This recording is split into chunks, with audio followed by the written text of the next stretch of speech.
Man, if Spirit of Speed is the worst game on Dreamcast, then god damn, this baby maybe got the cleanest library there ever is. I mean, there's like 300 games on PS2 that are just as dull and cheap a racing game as this, but they don't have the added bonus advantage of being about cool vintage race cars. The controls are slow, stiff turns you need to approach with great caution, slowing it down more than you'd expect to account for that bendy, rigid feel. But in fairness, that's probably pretty on point, right? I mean, these cars were kind of designed like metal death traps made to go fast and disregard driver safety. So it's a niche racing game for your uncle, with bizarre slow turning controls, almost like you're steering a train or some shit. It makes gear changing very important, since managing speed is your biggest concern over taking corners well, because you just kinda can. It's not so much a realistic feeling sim or anything, more than it is just very, very weighty. Basically, it's some real grandpa gaming, in feel and theme. Damn kids these days with their Daytona USA! There's weird little bunches of missions that don't really change the fact that all you're ever doing in this game is basic races, time attacks, and game modes of all them usual types. The layouts of the tracks are quite varied though, with sharp 90-degree angles, long raised turns that are pretty exciting to plummet upwards into steep sections of road that almost feel like mountain bike track layouts more than something for cars. Plus, many of these were once real-world race courses, like this English one that got destroyed in a World War II bombing.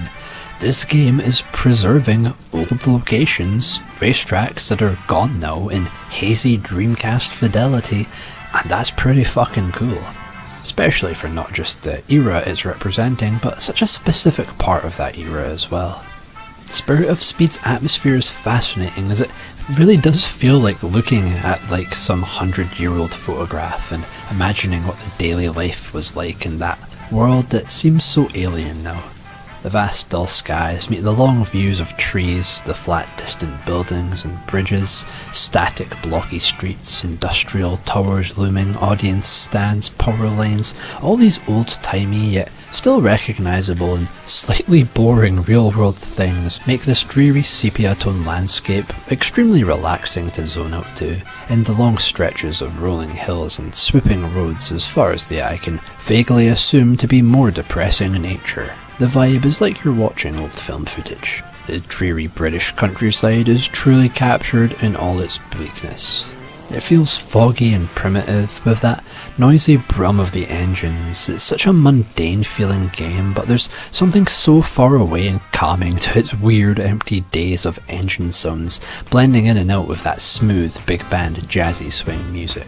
It's quite the classy sound, though it only came out on the main menus for me personally, but I'm pretty sure that's something to do with my burn of the game. Yeah, the music's pretty good. There's this one track that has like this really catchy, great, tense lead melody, but it's still kinda jazzy and fiery sounding too, and it weirdly reminds me of like the vibe of like a rival battle theme, like from Pokemon.